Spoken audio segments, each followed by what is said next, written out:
Merci Seigneur Jésus-Christ pour ce dimanche, ce jour de repos à la gloire de ta parole, ce 18 octobre 2020. Aujourd'hui, nous parlons de la parabole du Samaritain qui était venu apporter son aide à un homme blessé, agressé par les brigands dans Luc 10, 25 à 37. Nous constatons dans cette parabole que Jésus s'en était servi de l'exemple du Samaritain pour répondre à la question qu'un docteur de la loi lui avait posée concernant ce qu'il fallait faire pour hériter la vie éternelle. Le docteur de la loi est une personne. Un docteur de la loi est une personne qui pouvait lui expliquer beaucoup de choses dans la parole de Dieu. Ce docteur de la loi avait expressément posé cette question à Jésus pour l'éprouver. Mais à travers la réponse que Jésus lui a donnée, il a compris qu'on peut bien connaître la parole de Dieu, expliquer aux gens sans hériter la vie éternelle.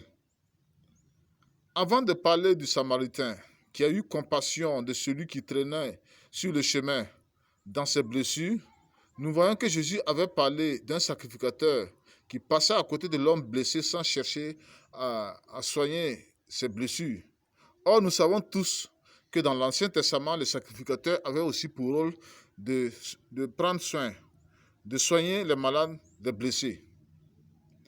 Après ce sacrificateur, il y a aussi eu un lévite qui passa à côté. Or, nous savons aussi que les lévites avaient aussi pour rôle dans l'Ancien Testament de veiller sur le temple et sur les ustensiles.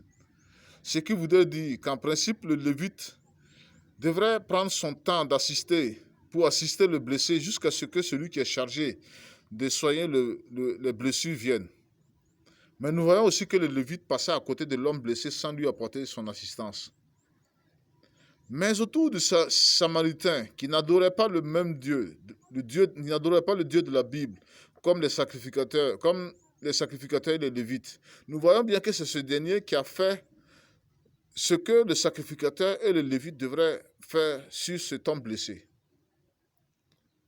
Il y a une chose que nous devrons bien comprendre aujourd'hui dans cette parabole. C'est que le docteur de la loi représente ceux qui pensent que connaître la parole de Dieu et savoir parler du Dieu de la Bible, Jésus-Christ, est une garantie pour la vie éternelle. Le sacrificateur qui passa outre sans chercher à soigner le blessé est de nos jours le symbole des pasteurs, des prêtres, des autorités sur des églises locales qui ne sont pas prêts aujourd'hui, de nos jours, à prendre soin de ceux qui souffrent de prendre soin de ceux qui souffrent, ceux qui croient dans leur quotidien. Le lévite aussi symbolise aujourd'hui les membres des églises locales qui se prennent pour des chrétiens, mais qui ne sont pas prêts à assister ceux qui ne croient pas, ceux qui croisent dans leurs souffrances. Et je vous dis que la plupart des membres des églises locales de nos jours disent souvent qu'ils ne peuvent pas assister ou aider des gens qui ne sont pas avec eux dans la même assemblée ou qui ne partagent pas la même foi qu'eux.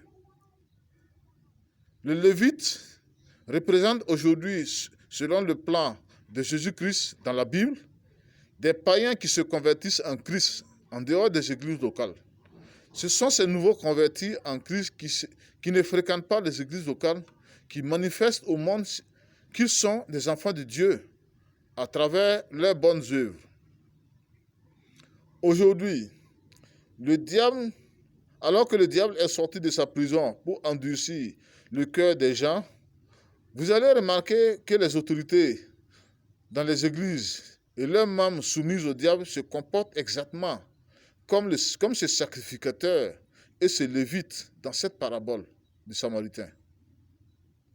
Seigneur, merci Seigneur Jésus-Christ de permettre que des païens comme ce Samaritain puissent manifester ton amour dans le monde. Amen.